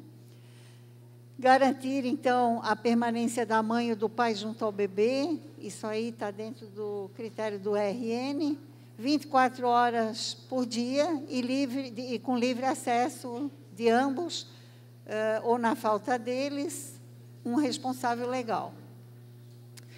Então, inserir a IAC na pauta das discussões. Então, o Congresso Catarinense de Aleitamento Materno, que já é a 2ª edição, não pode não ter nada de iniciativa Hospital Amigo da Criança, que é uma importante política de transformação do modelo. Está certo que é voltado para os hospitais. Amanhã vocês vão ver outras políticas voltadas para a atenção básica, a Rede Nacional de Bancos de Leite, tem uma série de ações. Mas essa que provoca mudanças, a gente não pode deixar de estar abordando. Então, sempre inserir, né, a IAC nas discussões com o grupo condutor da Rede Cegonha, comissões de intergestores regionais e bipartite. Não adianta, a gente sempre fala, a competência é fundamental, mas a política é determinante. Se não, o doutor Cecim tivesse a ideia, né, como teve de fazer o congresso, segundo, não tivesse, ele é competente, ninguém discute a competência, a equipe que está junto com ele, mas não se realizaria sem o apoio político. Então, isso anda de mãos dadas. E, então, daí a importância de a gente estar nessas instâncias também. Comissões e comitês, investigação de óbitos materno-infantil, que agora se inclui também o fetal, né? Maternidades de alto risco, etc. E um grande desafio, que hoje de manhã a gente falava, né, Beth? E a doutora Beatriz, os comitês de aleitamento materno. Nós temos no município aqui. O Médio Vale tem um maravilhoso, que já tem aniversário de 15 anos, já quase 15, né? Então, essas comissões, elas, ao se estruturarem, planejarem ações, contribuem de forma descentralizada, porque não dá para sempre ser num lugar só. Então, um grande desafio é isso também, é que se constituam comitês em âmbito estadual, em âmbito regional, para que a gente consiga realmente avançar nessas ações. Aqui tem muita gente que já tem uma estrada longa no aleitamento materno. Eu vejo a Dina, que é uma conselheira em amamentação, mas tem gente que está começando agora, né? E isso é que é bonito no aleitamento. Aqui, por exemplo, eu estou olhando, tem colostro, tem leite de transição e tem leite tardio, não é? Então, eu sou leite tardio, mas nem por isso menos importante, né? Ele guarda propriedades que são importantes para o bebê. Enfim, então, quem é colostro, que potencialize os conhecimentos que estão levando daqui desse congresso, e também os de transição e os de leite tardio, né? E faça uma coisa acontecer. Né? Isso aí, em prol da saúde das crianças, não tem preço. Né? E as contratualizações. Então, eu queria finalizar agradecendo, né, a atenção de vocês aqui nesse momento e desejando que cada um de vocês possa incorporar esses critérios globais junto às equipes onde vocês atuam, de modo a contemplar o cuidado da mulher também, e não só do bebê, né? E está na hora mesmo de a gente unir esforços e olhar para os dois, porque não dá de um viver, a doutora Zaira falou muito bem aqui, a importância dos dois nesse processo, não só da amamentação, mas do desenvolvimento psicomotor, enfim. Então, eu espero que a minha contribuição seja uma sementinha, né, e que vocês possam multiplicar nos solos de onde vocês vêm. Muito obrigada.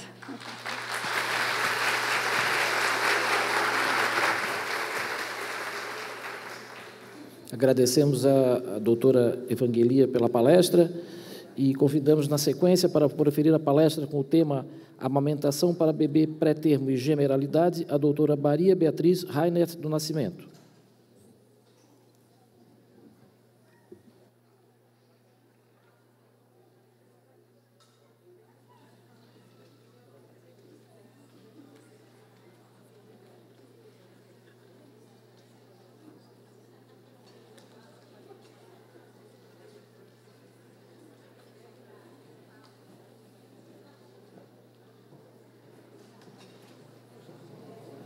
Sim. Com a palavra, então, a doutora Maria Beatriz.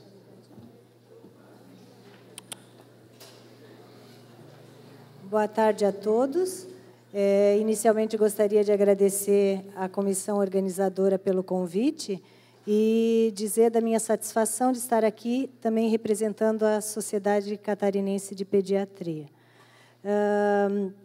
Prematuridade e gemelaridade, então, são situações em que a gente, às vezes, encontra dificuldade para a manutenção do aleitamento materno e nós vamos tentar ajudar com algumas técnicas e orientações para melhorar essas taxas de aleitamento. Próximo. Pode passar. A prematuridade, então, é um problema mundial. Pode passar o próximo. E com 15 milhões de prematuros nascendo por ano no mundo. O Brasil ocupa a 10ª posição em termos absolutos, com 280 mil partos prematuros por ano. Próximo. E o que acarreta, então, o nascimento prematuro? É uma importante causa de morbidade e mortalidade infantil, e as gestações múltiplas aumentam muito o risco de parto prematuro, sendo que gemelares, a média de idade gestacional é 36 semanas, trigemelares, 33 semanas, e quadrigemelares, 29 semanas e meia. Próximo. O que a gente observa no prematuro? Então, eles têm uma motilidade intestinal pobre, refluxo gastroesofágico, inadequada função digestiva, associada à hipotonia muscular com pouca sustentação de cabeça, inadequado controle de sucção, deglutição, respiração e uma dificuldade em estabelecer a pressão apropriada de sucção. Desde 2012, a Academia Americana de Pediatria já publicou, próximo, que todos os prematuros deveriam receber leite humano e que, na ausência do leite materno da própria mãe, próximo, deveriam receber leite pasteurizado de doador. Próximo. A literatura tem vários artigos mostrando que o leite humano deveria ser o único alimento nas unidades de terapia intensiva neonatal. Próximo. E por que eles colocam isso? É que existem vantagens, então, do uso do leite humano. Primeiro, diminuição do risco de atraso cognitivo, diminuição do risco de intolerância alimentar, diminuição de sepse tardia, enterocolite, infecção urinária e retinopatia da prematuridade e diminuição da rehospitalização no primeiro ano de vida. Em 2013, o Journal of Human Lactation fez uma publicação, uma edição especial, tratando do uso do leite humano e amamentação nas unidades de terapia intensiva. E foi bastante interessante, pode passar o próximo. O artigo principal dizia da expansão dos 10 passos para o sucesso do aleitamento materno nas unidades de terapia intensiva. Então, os passos da IAC adaptados para o atendimento do recém-nascido que fica internado na unidade neonatal. Próximo. E são 3 princípios básicos: cuidado individualizado, cuidado centrado na família e continuidade do cuidado, que muito tem a ver com o método canguru que é trabalhado aqui no Brasil. Próximo. Próximo. Então, no primeiro passo, ter uma norma escrita, né, como na IAC, da mesma forma, pode passar o próximo. Educar e treinar todos os funcionários no conhecimento e nas habilidades específicas para implementar esta política. Informar todas as gestantes internadas com risco de parto prematuro ou nascimento de uma criança doente sobre a questão da lactação e da manutenção do aleitamento materno. Próximo. Incentivar contato pele a pele precoce, contínuo e prolongado entre mãe e recém-nascido sem restrições injustificadas. Então, os recém-nascidos, mesmo os prematuros, se eles estiverem em boas condições, eles podem ser colocados no contato pele a pele depois da primeira avaliação. E outra coisa importante, mesmo para os prematuros, as mães perceberem quais são os sinais de que os bebês estão prontos para mamar. Lembrar que o choro é um sinal tardio de fome. Então, na verdade, a mãe tem que ficar atenta para observar quando o nenê leva a mão à boca, faz algum ruído. Então, esse já poderia ser o momento de colocar no peito. Próximo. Mostrar às mães como iniciar e manter a lactação e estabelecer o aleitamento, tendo a estabilidade infantil como único critério. Não dar ao recém-nascido nenhum outro leite ou alimento ou bebida além do leite, sem indicação médica. Próximo. Permitir que mães e recém-nascidos permaneçam juntos 24 horas por dia. Encorajar o aleitamento em livre demanda ou, nos prematuros, em demanda parcial, porque, às vezes, eles não estão maduros o suficiente para fazer a demanda livre. Próximo. Usar alternativas para alimentação com mamadeira, pelo menos até que o aleitamento esteja bem estabelecido, e usar chupetas e protetores de mamilo apenas em casos justificáveis. Preparar os pais para a continuidade do aleitamento e garantir acesso aos serviços de apoio ou grupos de apoio após a alta hospitalar. Próximo. Bom, então, na verdade, a gente precisa ter um trabalho especial para atender o recém-nascido. E nós vamos tentar passar para vocês alguns passos nesse sentido. Próximo.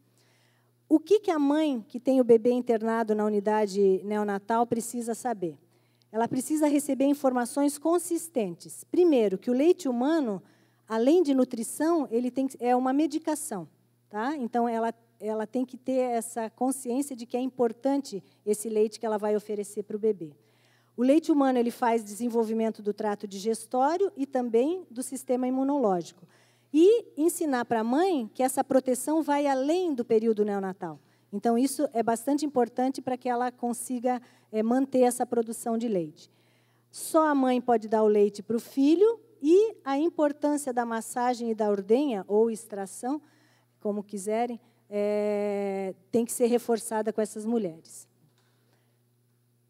A Zaira já colocou bem, né, a importância de uma rede de apoio. Então, tanto a equipe de saúde como a família devem estar envolvidas para ajudar essa mãe, porque a amamentação não depende só da mulher, não pode ser uma responsabilidade só da mulher. Próximo. Então, nos locais onde você tem uma equipe de apoio multiprofissional, isso realmente faz bastante diferença na ajuda, no auxílio a essas mulheres mães de prematuros. Próximo. Bom, qual é o primeiro passo? E esse é importantíssimo, é a gente fazer com que essa mulher consiga manter a produção de leite.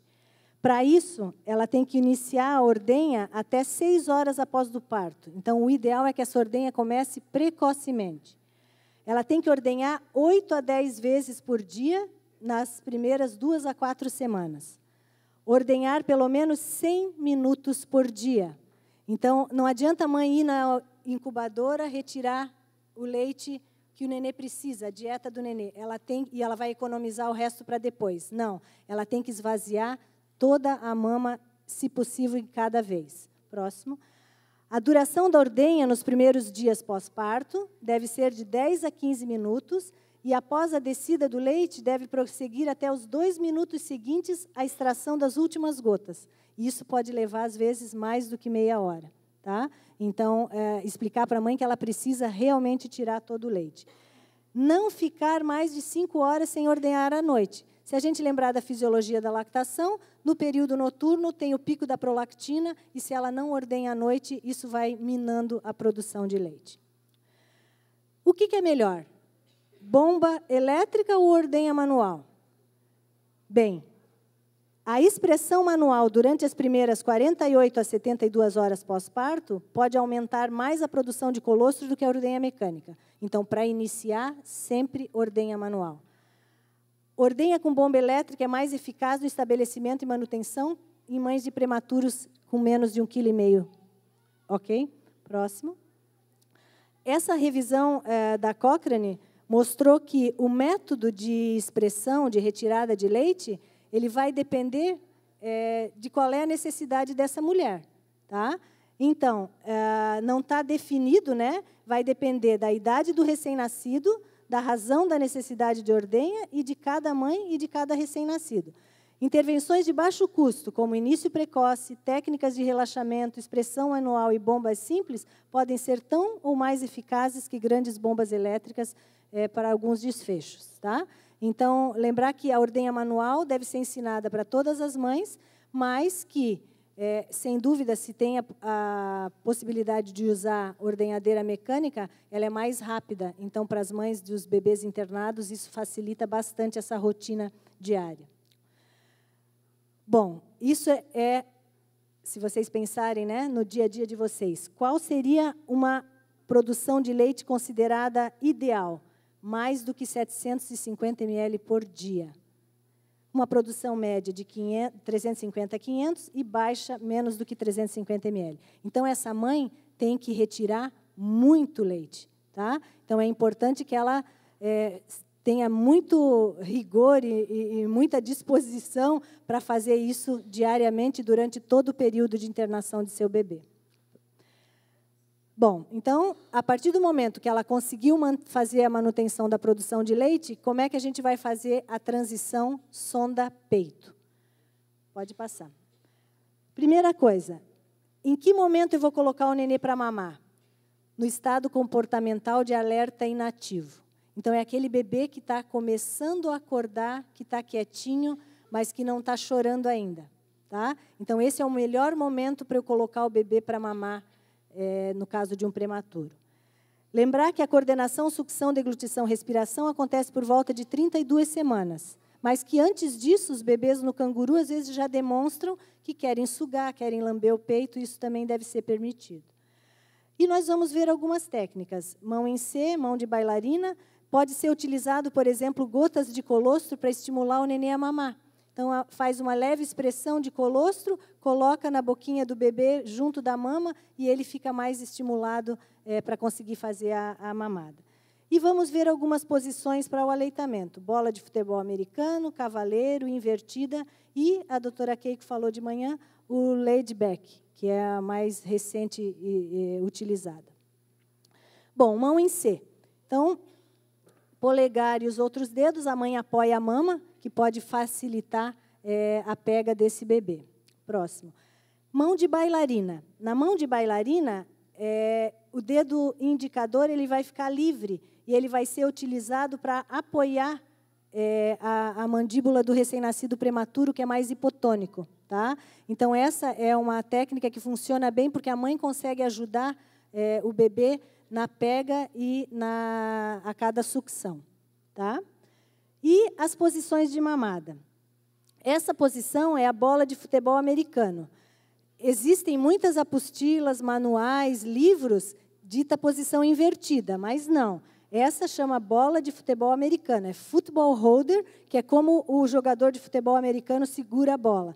Então, a cabeça do bebê, a mãe segura com a mão e apoia o corpo em alguma superfície, ou uma almofada, ou sofá, tá? E ela é boa porque a mãe consegue sustentar a cabeça do prematuro, que ela é mais hipotônica. Então, essa funciona bem para o prematuro. A posição de cavaleiro também, essa é um bebê que é um bebê grande, mas a mãe do prematuro ela pode apoiar a mão na cabeça, que vai fazer também uma boa sustentação pelo fato de ele ser mais hipotônico. A posição invertida é essa aqui. A posição invertida é uma variante da posição clássica. A clássica, a mãe segura a cabeça no cotovelo dela e apoia a mama com a outra mão. Na invertida, ela faz o contrário. Ela segura o bebê com essa mão, mas na mesma mama da posição clássica. Conseguiram entender? Tá? Então, isso é a posição invertida. Tá? Próximo. E a posição laid back, ela tem sido muito recomendada, é uma posição que é dita mais relaxada. Então, o que a mãe vai fazer?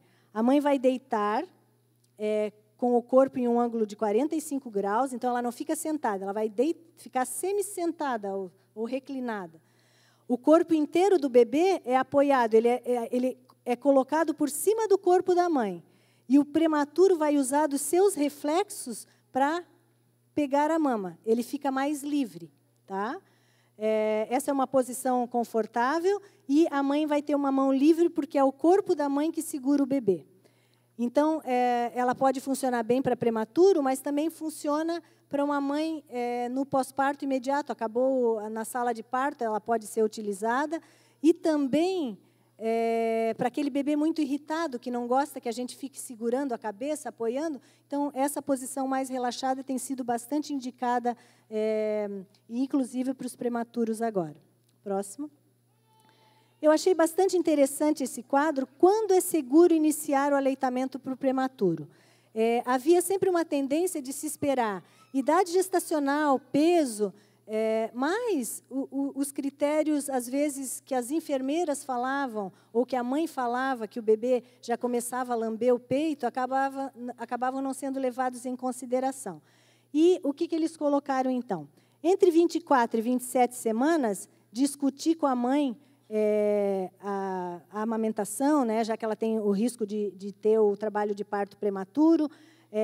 A partir de 28 semanas já pode ser colocado no pele a pele e começar com sucção não nutritiva e precocemente iniciar a alimentação enteral. Aqui, com 28 semanas, ele já pode lamber o peito, né? Com 31 semanas já pode começar no copinho e com 34 semanas na alimentação em demanda semilivre, né? E já pode, às vezes, tolerar uma sessão de amamentação completa, para que, por volta de 36 semanas, esteja na amamentação exclusiva. E quais tecnologias podem ser usadas, então, para otimizar o aleitamento dos prematuros?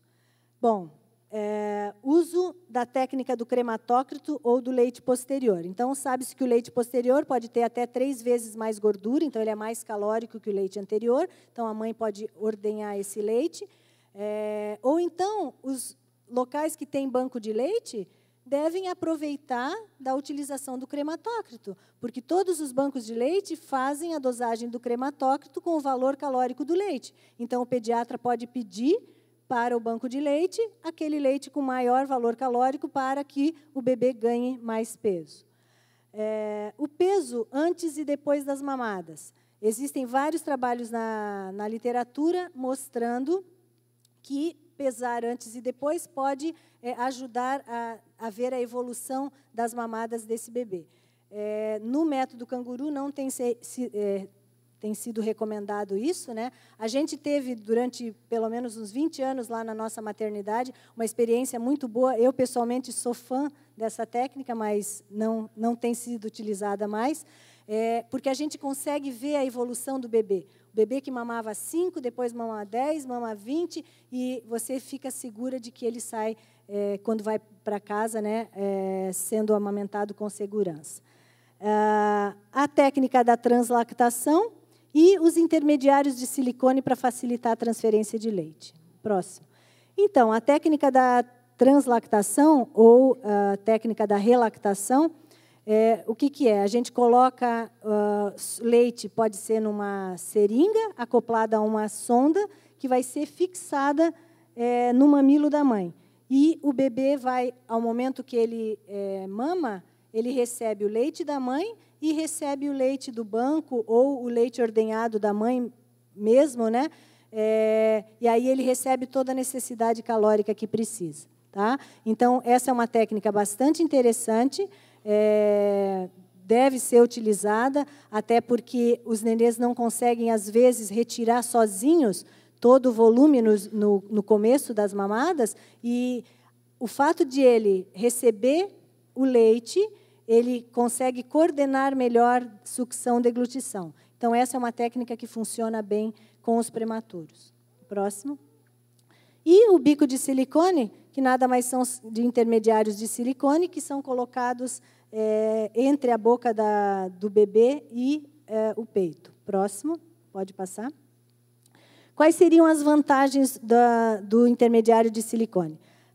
Preservação do aleitamento, diminuição de frustração da dia de mãe e filho, diminuição da pressão negativa excessiva e facilitação da pega para recém-nascidos prematuros e hipotônicos. E as desvantagens? Risco de diminuição da produção láctea. Não pode esquecer que ele é um intermediário, então, o estímulo nervoso para fazer a liberação dos hormônios pode não ser tão efetivo. Então, lembrar sempre que, quando a gente utilizar um bico de silicone, é como um medicamento. Ele tem um momento de iniciar, tem que fazer o segmento e até a hora da gente fazer a retirada dessa tecnologia. Complicações na alimentação, que ele pode cair durante o uso, precisa de higienização frequente, e tem descrição de trauma mamilar com o uso do bico de silicone.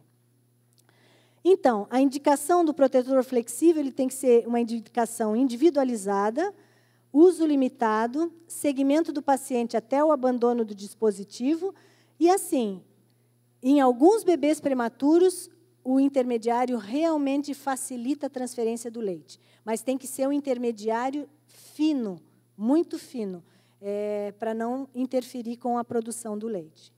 Próximo. E qual é o segredo? Antes de colocar o bico de silicone, você tem que inverter, que nem o chapéu mexicano. Então, você inverte parte do bico e a parte externa, tá? E aí isso vai puxar o mamilo na hora que ele for adaptado à mama, tá? Então, isso ajuda a que ele fique mais bem adaptado e facilite a pega. Próximo. Outra coisa. O tamanho tem que ser de acordo com o mamilo. Tá? Não adianta eu botar a boca do bebê é pequena, eu vou botar o mamilo é grande, eu vou colocar um bico pequeno. Não adianta. Tá? Se a boca do bebê é muito pequena, o mamilo da mãe é muito grande, é um problema de não consigo colocar uma coisa grande dentro de uma coisa pequena. Então, ali não vai ter jeito, não vai ser o bico de silicone que vai adiantar. Tá? Então, eu sempre vou escolher de acordo com o tamanho do mamilo e, de preferência, sempre um mais curto e com menor diâmetro de base. E outra coisa importante é a boa posição do recém-nascido quando for utilizar o bico de silicone. Volta um pouquinho. Então, o queixo encostado na mama e o sulco nasolabial tocando o bico, que vai fazer com que ele faça uma pega bem adequada. Próximo. No caso de gêmeos, se para o prematuro já é difícil, e como os gêmeos muitas vezes são prematuros, o que a gente sabe é que, apesar de difícil, a maioria das mães ela é capaz de produzir leite suficiente para gêmeos, porque quanto mais leite removido, mais leite vai ser produzido. No caso dos gemelares, a bomba com dispositivo para fazer a ordenha dos 2 peitos ao mesmo tempo é muito bom, porque vai fazer maior estímulo para a produção do leite. E uma outra coisa importante é que ela alterne a mama entre um bebê e outro, né? Então, para um bebê deu à direita, para o outro dá à esquerda, e na outra vez inverter. Tá? E, em alguns momentos, ela pode passar, se possível, ela consegue amamentar os 2 ao mesmo tempo, ela economiza tempo, então isso facilita, mas, pelo menos, numa mamada do dia, ficar com um bebê individualmente, porque ela consegue perceber, né, a diferença de cada um desses bebês. Próximo. Só volta um pouquinho. E, falando em amamentação em prematuro, em uso do leite humano, eu queria dar um toque importante, que eu acho, sobre o uso da colostroterapia. Próximo. Então, existem 3 maneiras seguras e eficazes de administrar colostro para os prematuros. É lavagem gástrica com o colostro, administração orofaríngea de colostro e higiene oral também com colostro. Próximo. Foi publicado no Pediatrics o primeiro ensaio clínico randomizado sobre colostroterapia, pode passar. Então, eles avaliaram 48 prematuros menores de 28 semanas e daí ofereceram colostro ou água estéril e foram ver os desfechos. Pode passar. E o que eles viram? Que os bebês que receberam colostroterapia tinham menos sepse clínica, o colostro inibia a secreção de citocinas pró-inflamatórias e aumentava os níveis de fatores de proteção nos prematuros extremos. Próximo. E esse artigo ainda mais recente mostra que a administração bucal de colostro influencia a colonização da cavidade oral dos recém-nascidos de muito baixo peso. Então, se a gente tem a mãe presente na unidade, por que não utilizar o colostro, que vai ser importante, então, para o desenvolvimento imunológico desse bebê?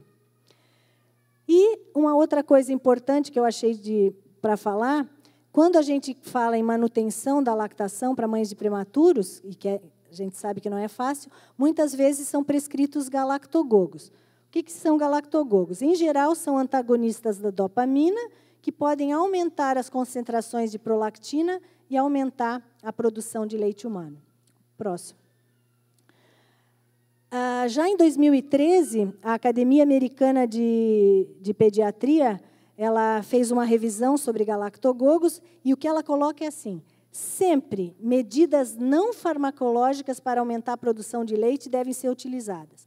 Então, técnica correta, massagem, aumento da frequência e do tempo de ordenha e apoio emocional.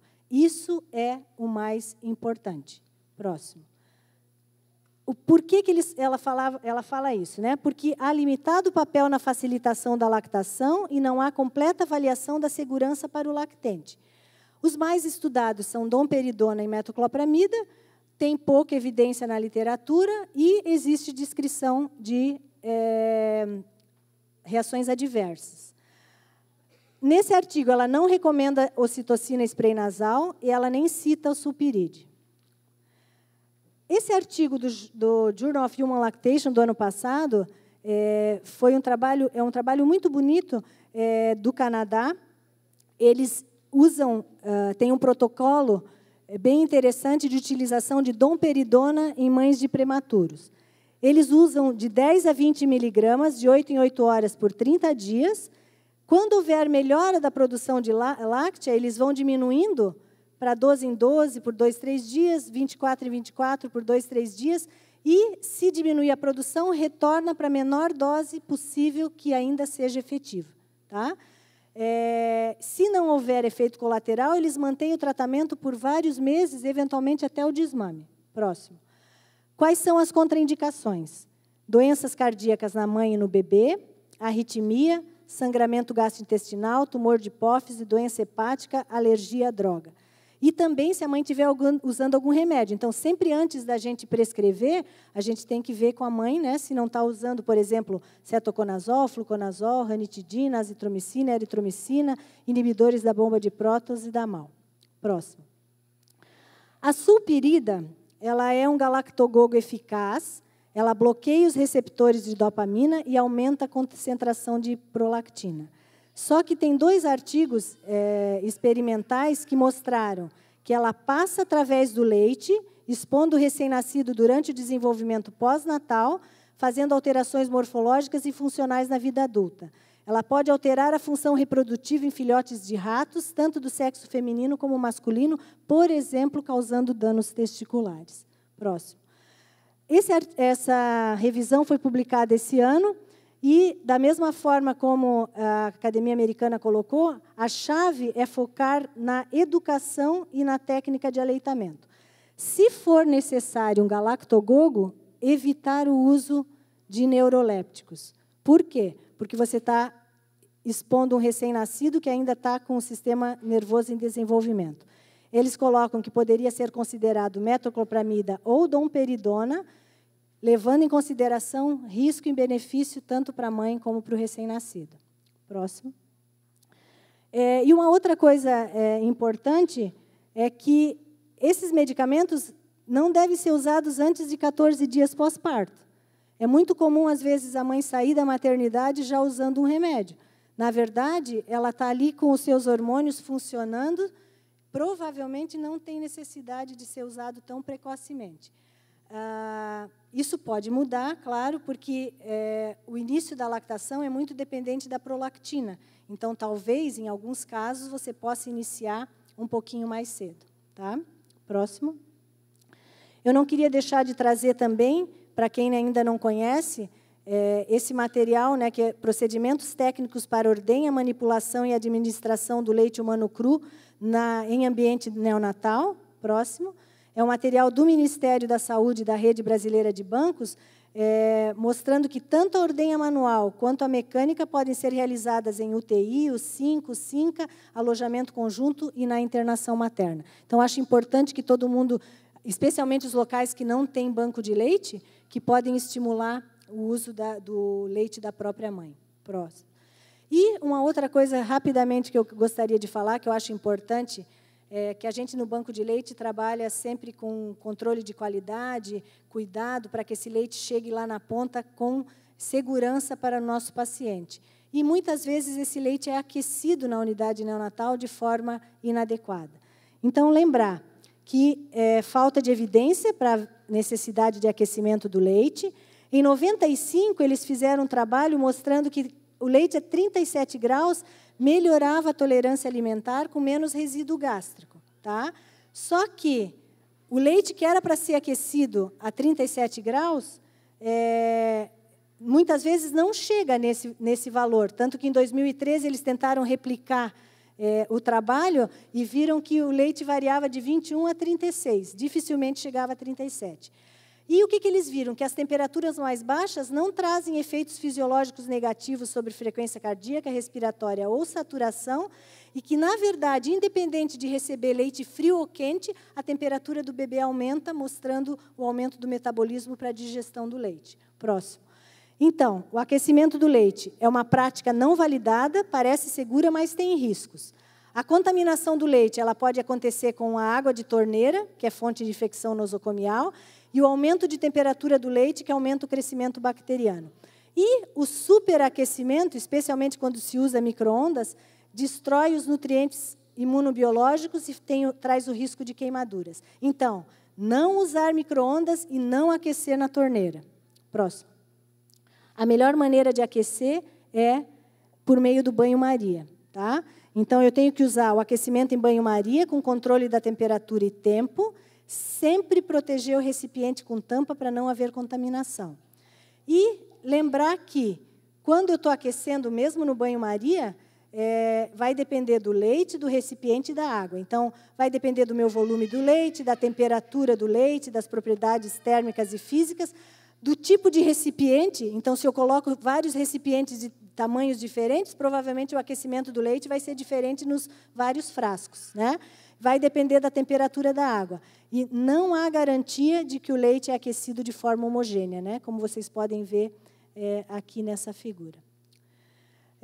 Então, a maternidade Darcy Vargas, esse ano, trabalhou a Semana da Amamentação, e sempre em parceria com a Sociedade Joinvilense de Pediatria, que é filiada da Sociedade Catarinense de Pediatria. E eu até gostaria de trazer o nosso material, mas, infelizmente, a gente teve problema, não conseguiu trazer, mas, se ficar pronto, a gente, em outra oportunidade, pode disponibilizar para vocês. Próximo. Próximo. E eu gostaria de convidá-los para participar da 9ª Jornada de Perinatologia, que vai acontecer em Joinville, de 25 a 29 de setembro, onde nós vamos ter um seminário de método canguru, seminário de banco de leite. Então, estão todos convidados. Obrigada.